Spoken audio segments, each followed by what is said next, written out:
Wah, kabar kali ini cukup menghebohkan. Wang Kaisang, anak Presiden Jokowi, dipertanyakan. Dengan beberapa syarat, KPK siap turun tangan untuk menganalisis kekayaan anak Presiden Jokowi ini. Gelora.com, PLT juru bicara Komisi Pemberantasan Korupsi, Ali Fikri, akhirnya buka suara terkait harta kekayaan anak bungsu Presiden Jokowi, Kaisang Pangarep. Sebelumnya, Kaisang Pangarep membuat heboh masyarakat setelah memborong saham PT Pancametra Multi Perdana sebesar 98 miliar atau sekitar 8% dari total keseluruhan saham perusahaan makanan beku berbasis udang tersebut. Hal ini lantas membuat publik curiga terkait harta kekayaan yang dimiliki oleh putra Presiden Jokowi tersebut. Terlebih lagi, banyak masyarakat mendesak agar lembaga anti rasuah untuk menganalisis soal harta kekayaan Kaisang Pangarep tersebut.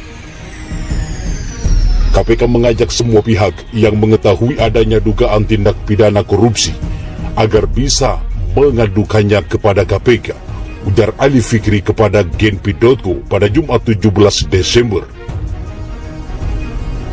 Menurutnya, aduan yang dilengkapi bukti-bukti awal valid akan sangat membantu lembaga anti rasuah untuk melakukan analisis dan menelaah kasus tersebut.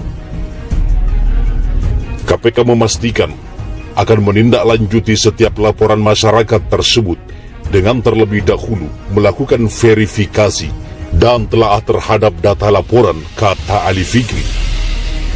Selain itu, Ali Fikri juga akan memastikan apakah benar ada dugaan korupsi, sehingga hal ini bisa menjadi kewenangan KPK. Sementara terpisah, mantan Menteri Perekonomian Rizal Ramli mempertanyakan asal-usul uang Kaisang dalam sebuah diskusi virtual yang digelar oleh FNN. Hari ini ada anak kecil, anak bawang beli investasi ratusan miliar. Duit dari mana? Itu kan duit dari bisnis jualan pisang doang, jualan martabak, ujar Rizal Ramli. Dirinya menilai hal tersebut merupakan salah satu bentuk keserakahan dari kekuasaan yang dimiliki ayahnya, yakni Presiden Jokowi. Jadi balik lagi apa yang dulu kita nggak suka, karena keserakahan tanpa batas. Justru rakyat lagi sulit pada mengambil kesempatan dalam kesempitan, tandas Rizal Ramli. KPK mulai tunjukkan perlawanan. Ketua KPK mulai berani kritik pemerintahan Jokowi. Hal ini seperti menunjukkan KPK sebagai oposisi. Dilansir Gelora.co, Ketua KPK Firly Bahuri belakangan ini mulai berani melancarkan kritik terhadap pemerintahan Jokowi. Dirinya pun santer disebut-sebut masuk sebagai oposisi pemerintah. Pada peringatan Hari Anti Korupsi, Firly di hadapan Presiden Jokowi menegaskan bahwa KPK kekurangan pegawai, dibatasi oleh ketentuan undang-undang, dan hanya boleh berada di ibu kota. Dan terkini, Firly juga melancarkan atas ketentuan presidensial threshold dan menginginkan ambang batas hingga 0%. Melihat kritikan Firly itu, Rocky Gerung ikut mengomentari bahwa Firly Bahuri mulai lupa dengan janji tidak tertulisnya dengan pihak istana. Menurut Rocky Gerung, Firly, ketua KPK ini dipilih sebenarnya untuk tujuan melemahkan KPK. Namun bukannya lemah, Firly belakangan ini justru kritis terhadap berbagai kebijakan pemerintah. Mungkin Pak Firly sudah lupa semacam perjanjian diam-diam bahwa dia disuruh jadi ketua KPK untuk mengurangi karyawan, untuk tidak membuka kantor di daerah. Pak Firly dipilih oleh istana secara tidak langsung untuk membuat KPK tidak meluas. Sekarang Pak Firly membuat KPK meluas Jadi, ada pertentangan, ujar Rocky Gerung seperti dikutip dari Hobbs.id pada Rabu 15 Desember 2021. Karena itulah, Rocky Gerung menilai saat ini Firly Bahuri dipenuhi dengan sikapnya yang paradoks. Akhir-akhir ini Pak Firly banyak paradoks, pendukung presidensial threshold 0%. Sekarang mengeluh kesahkan kapasitas KPK tidak kuat. Padahal semua itu dimaksudkan Pak Firly. Jadi KPK yang lemah ini dimaksudkan dan dihasilkan melalui Pak Firly, ujar Rocky Gerung.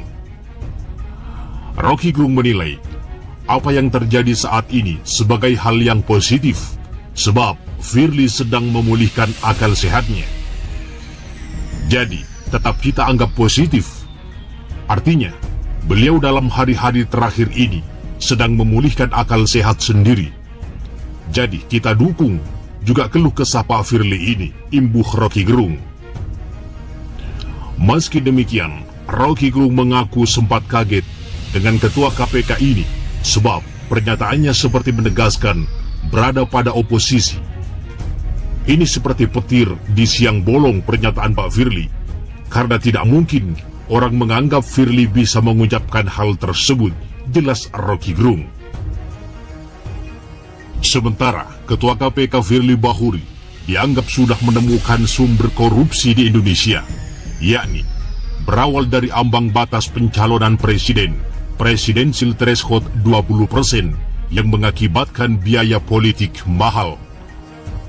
Hal itu disampaikan oleh Pemrakarsa Poros Nasional Pemberantasan Korupsi (PNPK) Adi M. Masardi usai mengikuti acara dialog prakonferensi nasional PNPK bertajuk "Menghentikan Kejahatan Pejabat Kotor dan Pengusaha Kotor Merampok Kekayaan Negara" yang diselenggarakan di Cafe House of Arsonia, Jalan Pojompongan Raya Tanah Abang, Jakarta Pusat pada Rabu sore 15 Desember.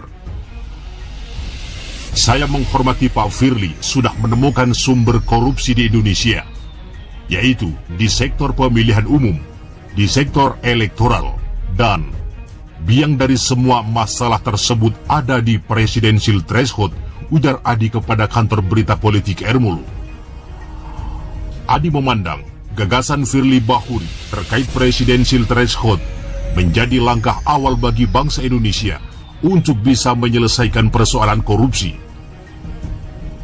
Saya kira insya Allah kita dengan cara yang lebih simpel bisa menyelesaikan persoalan bangsa, terutama masalah korupsi di Indonesia, kata mantan juru bicara Presiden Gus Dur ini.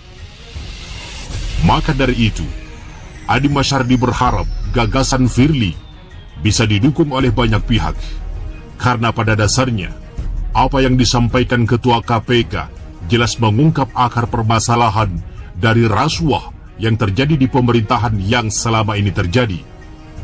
Jadi, saya sangat mendukung langkah-langkah yang dilakukan oleh Pak Firly dalam konteks pemilu di Indonesia, ungkas Adi Masardi.